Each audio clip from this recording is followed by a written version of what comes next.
Morning, everybody. Welcome back to the Ragnarok Theory. Propaganda. It works both ways. I am the Ragnarok Ranger. This is the Ragnarok Theory, and we are back in the bunker. Are you ready? Let's do this. Okay, guys. First of all, a little update. Well, I've been MIA for a few weeks now. I'm pretty sure I mentioned I'm really struggling. I've got injured in my lower back. I've been referred to spinal unit. They're not going to hurry up. They've said they've got a long waiting list, so I've still not seen them. I'm being on sick. I don't do depression and that kind of thing, but I do frustration. And to be honest, I kind of lost the feel, thinking, well, if all I'm going to be doing is sat in a chair doing bunker sessions, I can't do what else at the minute. Is it worth it? So I've distracted myself with other things, and then I thought, what am I doing? I enjoy doing this. So we're back, we're rolling. As from today, I'm not sticking to a regular day. It'll be when I feel like putting something up at the moment. I'm actually feeling a lot better because I've cut out the codeine they had me on, because it just slays you. Absolutely ridiculous. I'd rather just take paracetamol and grin and bear it. Anyway, what's the current threat to the UK from Russia? Again, it's back in the news. So we're going to do a bit of a deeper dive. I've got a script, well, some notes. I'm just a bit posh now, I'm printing them out.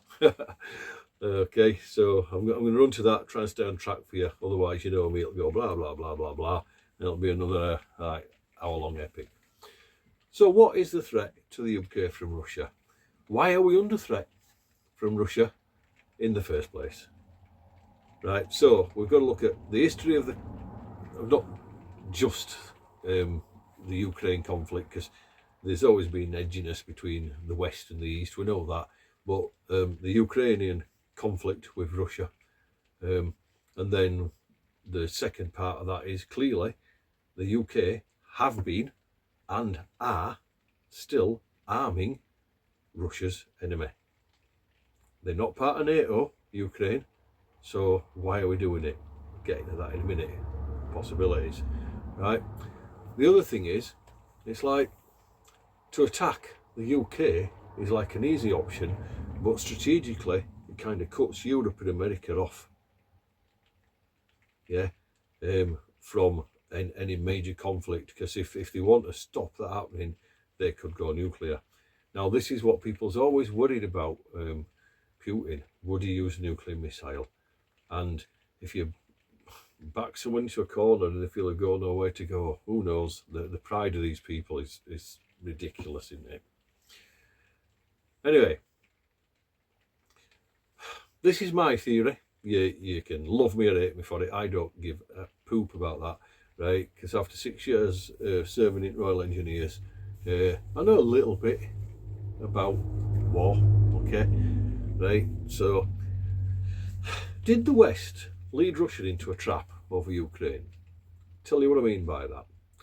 Okay, Russia started going, we're going to do this, we're going to do that, but they never were, right? Because they didn't want the conflict with the West and with America and Europe, because it's unwinnable anyway, but certainly for them against such an amassed force, right? But then it's like the West all did the same thing. They committed to the point where we will not be putting troops on the ground. And so Mr. Putin's thinking, they're not going to fight me. They're going to let me do this. Okay, so in he comes, all guns blazing.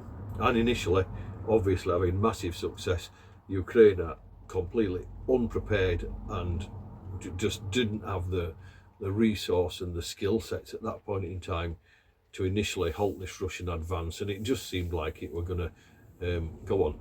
But did Russia really want a war? Because ultimately what he wanted was Ukraine back, or big parts of it, especially Kiev, whichever way you want to call it. Right, so last thing he wants to do is flatten what he wants to own, because he's then got to rebuild it. Right, so personally, I actually think that he wanted to go in, have a sharp couple of weeks conflict, and the West beg him to come to the table and negotiate, that he'd walk off with something. He'll be able to flex his muscles and go back to his Russian people saying, we've won, we got this, we now own this. So that's my theory. But where is the trap? Well, the trap was the West didn't want a negotiation. We never did. We wanted him to invade. My theory. No one else's. My theory.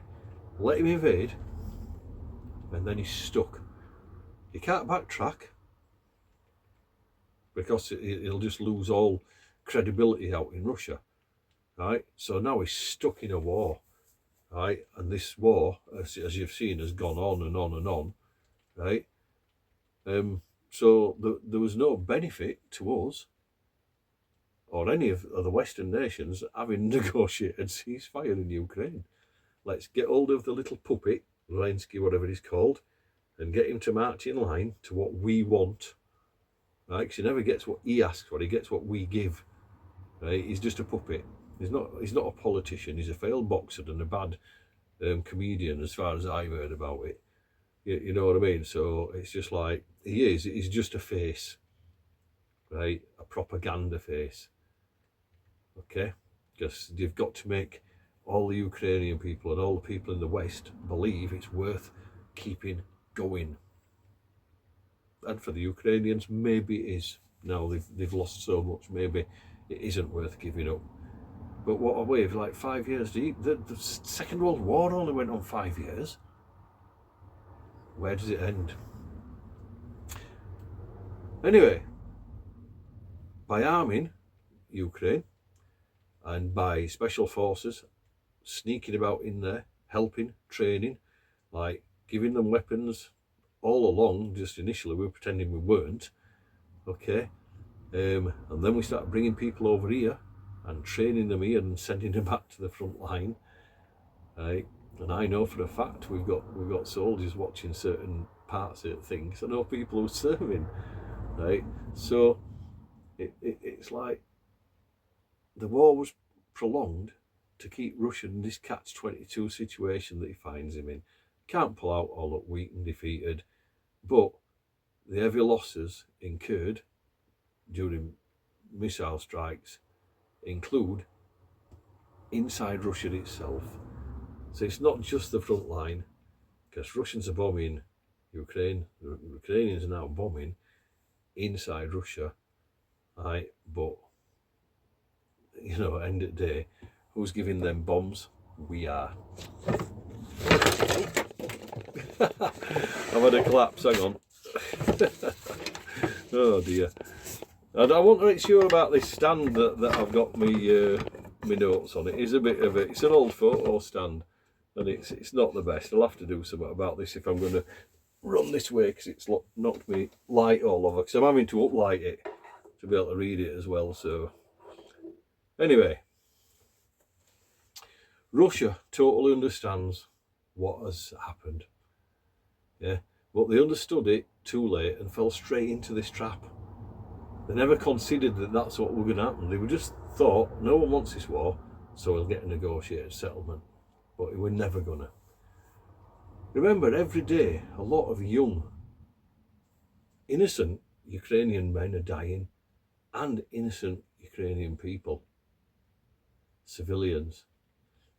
Lest we forget, a lot of innocent Russian men are dying, and civilians as well. And this is the real paradox, because the Russian soldier will do what he's told to do. The Ukrainian soldier will do what he's told to do.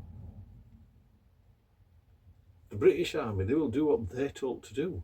They don't think for themselves, they act on orders from command. So everybody on that battlefield is a tragedy.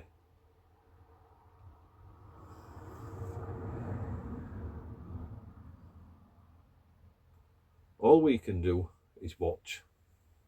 We sit by and we watch as they're hoping that Russia commits so much resource to this war that they're weakened. They're weakened to the point where they could never fight us, or never try to fight us. I think that's the goal. That's why we're keeping it going at this point in time, right? And, you know, we're starting like now selling them blueprints to missiles so they can build them themselves. What are they buying it with? If they've got money to buy blueprints for missiles and build missiles, then why are we sending them aid? They've got the money.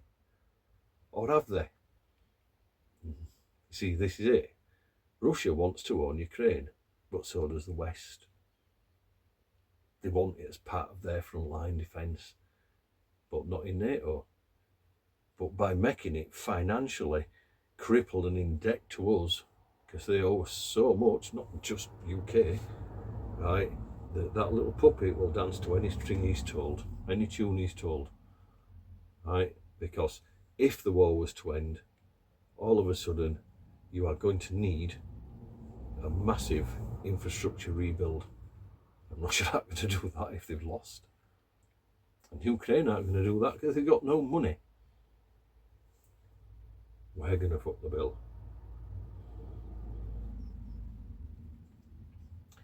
So, at this point in time, we've had the incursions into his airspace, we've had incursions into our international waters, our territorial waters, with planes and Russian ships and blah, blah, blah. We even impounded one, didn't we? Breaking embargoes. But the point is, that always happens. We do it to them, they do it to us. They do it to America, America do it to them. It's brinksmanship, it's testing things, seeing what response times are. Otherwise, they'd be fighting in the skies and fighting on the oceans, wouldn't they? Yeah. So that in itself, it may have escalated a little bit, but it's not serious, is it? Because it's like every time a ship comes in there, it's been watched by a nuclear sub. We're not going to tell everybody that on telly, are we? But we are. But we're not stupid. We have got some resources left, right? But at this point in time, we look weak. We look really, really weak, right? And so Russia may be planning some kind of retaliation. Would they bomb the UK mainland? I don't think they will. I don't think we're talking missiles landing on the UK. Pray I'm not wrong on that. I really do. Right? But that would clearly drag NATO into a conflict with Russia. You can't attack the UK without incurring war with NATO. You can't attack any NATO country without all the others having to go to war in your defence. And then NATO and America will probably join back up at some point in time, and you know what I mean, we could be looking at World War III. Now, does Putin really want World War III? Does he want potentially the end of the world? Does he want his country smashed into smithereens? No matter what he does to our country, his country will get obliterated. No one wins. I'm trying to add to these videos like some source evidence and stuff like that, but to be honest, besides newspapers, it's not news anymore, and social media, which you've got to take tongue in cheek, because there's some preppers and that out there who's scaremongering for clickbait, you know what I mean, and so you can't hold that as reliable information. And then you've got the news. Now, at the moment, everybody thinks that GB News is the best one because they're telling us the truth. They're not. They're telling us what they're allowed to tell us. They're just doing it from a more right-leaning perspective than the left-leaning perspective. It's still propaganda, making us believe that our government putting all these missiles and all this money into another country when our armed forces are so weakened and dilapidated is the right thing to do. And as long as you've got your game and your phone and your this and your that, and you've got your people taking substances, you've got all these other things to distract people from worrying about it till that first bomb drops. And then it's too late. If that was to happen, it's too late. You weren't watching. It's your own fault. The problem we really face, to bring this round to a bit of a conclusion for you now, is incompetent government of the UK after incompetent government of the UK who fail to spend money on our own defences and armed forces and are so willing to spend the money facilitating proxy wars. We should have left it well alone, especially by now. Right? There's not even a talk of trying to get a ceasefire. Right? It's not even they try to hide what they're doing anymore. We're selling these arms. They openly, this, what's his name? Andy Burnham or something. Oh my word, he's worse than Starmer in my eyes. And he were a clot, wasn't he, to be honest? An absolute clot. He's on telly going, oh, we're going to sell these blueprints. Oh, it's all right, Russia aren't listening to that. Should that not be like held under Official Secrets Act? That we don't tell them that we're doing that. Oh my word, absolute incompetency from start to finish. Clearly, if people start dying on UK soil, the present Prime Minister will have blood on his hands. There's no doubt about it, right? Because he could do this another way. He could be potentially bringing war on us, right? And he doesn't seem to care. Has he asked us what we think? Because if he had a referendum saying, would you prefer we send the money to pay more benefits and to pay for Ukraine war and pay for this country to have this and that country to have that and France to have all these billions to pretend to stop the boats coming across, or would you prefer we take all that money back and spend it on our NHS, on our fire service, on our police service, on our prison service, on our armed forces, our NHS, things that our country need? And I'm not bothered who's living here. It's like if the country was being run correctly and the money was coming home and doing the things that, well, it wouldn't matter to live here because there'd be plenty for everybody, wouldn't there? And the arguments would become moot. Right, anyway, thanks for listening. I'm glad to be back. Got a couple more cheerful videos planned, but nothing physical at present, but obviously going to be little reviews. Just before I go, I'll just quickly say, you'll have seen these, won't you? Everybody's probably had or got a utility knife. I've got a couple of these knocking about, tiny ones, this one. And this, when I'm just knocking about the house, this is normally in my pocket, right? It's quite hefty, yeah, you know what I mean? And it's a locking blade, so if you forget and you go out to the supermarket with it, it's actually legal to have it if you haven't got reason to be carrying it, right? So I've always on watch out for something. Just as a little EDC item, and I came across this on Amazon. I've had it a while now, and they're about 12 quid, and it's single bladed Victorinox, so the quality of blade is there. It's one blade. It's meant to be like a gardening tool. Well, I've used it in the garden, I've used it in my crafting and my carving. So this is pretty much in my pocket, especially knocking around the house, and if I'm going walking dog or out, and you know, honestly, can't remember proper name. Was about 12 quid, this little gardening knives. It's I think a cheaper plastic that they're using for scales. They're not the regular scales. And like I say, it's a single blade, but for 12 quid, you get yourself a bargain there. It's a really good blade. Remember, we do not prepare to survive, we prepare in case we survive. Survival is an instinct. Instinct is everything. Take care out there, stay safe. I'll see you soon with the next video.